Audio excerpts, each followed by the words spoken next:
بسم اللہ الرحمن الرحیم۔ السلام علیکم۔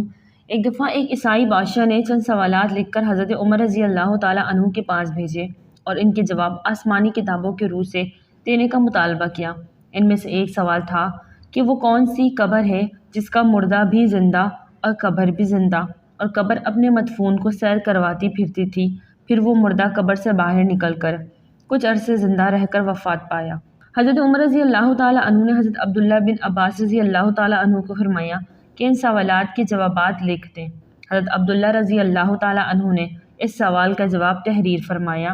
وہ قبر جس کا مردہ بھی زندہ اور قبر بھی زندہ، وہ مردہ حضرت یونس علیہ السلام تھے، اور ان کی قبر مچھلی تھی جو ان کو پیٹ میں رکھے جگہ جگہ پھرتی تھی، یعنی سیر کرواتی تھی۔ حضرت یونس علیہ السلام کے حکم سے مچھلی کی پیٹ سے باہر آ کر عرصے تک حیات رہیں، پھر وفات پائی۔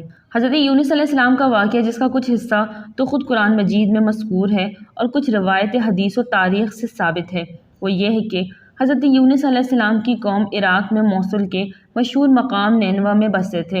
ان کی تعداد قرآن کریم میں 1,00,000 سے زیادہ بتائی ہے۔ ان کی ہدایت کے لیے اللہ تعالیٰ نے یونس علیہ السلام کو بھیجا، انہوں نے ایمان لانے سے انکار کیا۔ حق تعالیٰ نے یونس علیہ السلام کو حکم دیا کہ ان لوگوں کو آگاہ کر دو کہ 3 دن کے اندر اندر تم پر عذاب آنے والا ہے۔ حضرت یونس علیہ السلام نے قوم میں اس کا اعلان کر دیا۔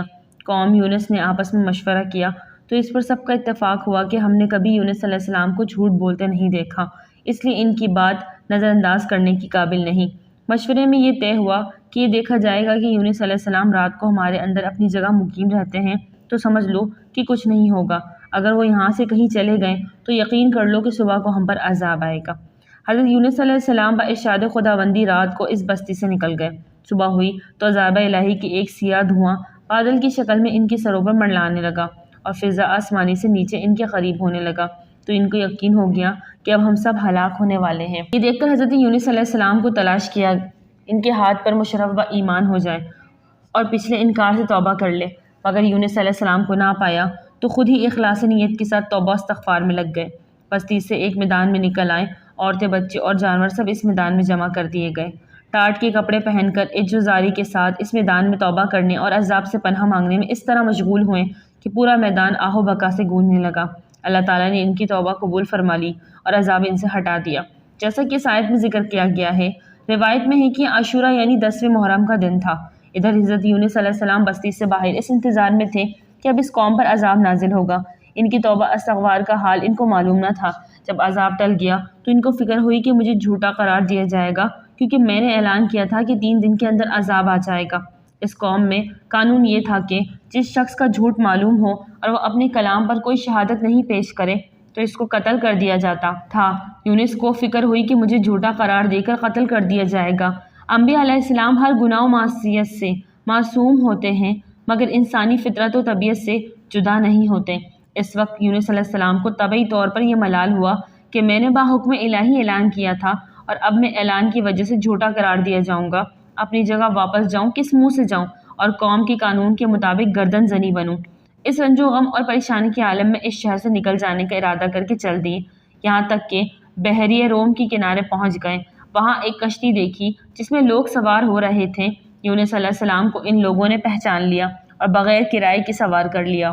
کشتی روانہ ہو کر جب وسط دریا میں پہنچ گئی تو دفعتاً ٹھہر گئی، نہ آگے بڑھتی نہ پیچھے چلتی۔ کشتی والوں نے منادہ کی کہ ہماری اس کشتی میں من جانب اللہ یہی شان ہے کہ جب اس میں کوئی ظالم گنہگار یا بھاگا ہوا غلام سوار ہو جاتا ہے تو یہ کشتی خود بخود رک جاتی ہے۔ اس آدمی کو ظاہر کر دینا چاہیے تاکہ ایک آدمی کی وجہ سے سب پر مصیبت نہ آئے۔ حضرت یونس علیہ السلام بول اٹھے کہ وہ بھاگا ہوا غلام گنہگار میں ہوں، کیونکہ اپنے شہر سے غائب ہو کر کشتی میں سوار ہوا ایک طبعی خوف کی وجہ سے تھا، باذن الہی یہ تھا۔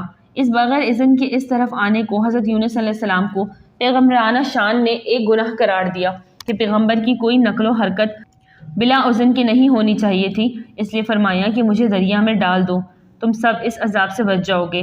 کشتی والے اس پر تیار نہ ہوئے، بلکہ انہوں نے قرآن اندازی کی تاکہ قرآن اندازی میں جس کا نام نکل آئے اس کو دریا میں ڈالا جائے۔ اتفاقاً قرآن میں حضرت یونس علیہ السلام کا نام نکل آیا۔ ان لوگوں کو اس پر تعجب ہوا، کئی مرتبہ قرآن اندازی کی، ہر مرتبہ باحکم قضا و قدرت حضرت یونس علیہ السلام کا نام ہی آتا رہا۔ قرآن کریم میں اس قرآن دازی اور ان میں یونس علیہ السلام کا نام نکلنے کا ذکر موجود ہے۔ یونس علیہ السلام کے ساتھ حق تعالیٰ کا یہ معاملہ ان کے مخصوص پیغمبرانہ مقام کی وجہ سے تھا، اگرچہ انہوں نے اللہ کی کسی حکم کی خلاف ورزی نہیں کی تھی جس کو گناہ اور معصیت کہا جاتا، اور کسی پیغمبر سے اس کا امکان نہیں کیونکہ وہ معصوم ہوتے ہیں، لیکن پیغمبر کے مقام بلند کے مناسب نہ تھا کہ محض خوف طبعی سے کسی جگہ بغیر اذن خداوندی منتقل ہو جائے۔ اس خلاف شان عمل پر بطور عتاب یہ معاملہ کیا گیا۔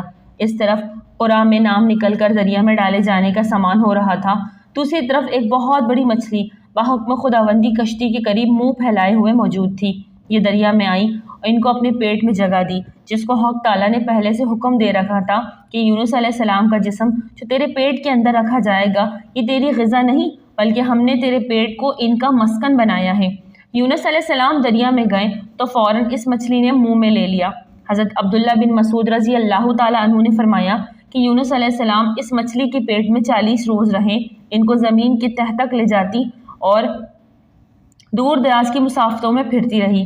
بعض حضرات نے 7، بعض نے 5 اور بعض نے 1 مچھلی کے پیٹ میں رہنے کی مدت بتائی۔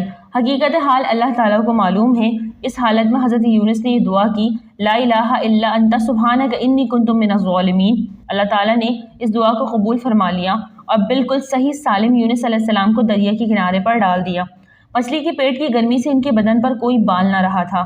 اللہ تعالیٰ نے ان کے قریب ایک کدو لوکی کا درخت اگا دیا جس کے پتوں کے سائے میں حضرت یونس علیہ السلام کے لیے ایک راحت بن گئی تھی، اور ایک جنگلی بکری اللہ تعالیٰ نے اشارہ فرمایا کہ وہ صبح شام ان کے پاس آ کھڑی ہوتی اور وہ اس کا دودھ پی لیتے۔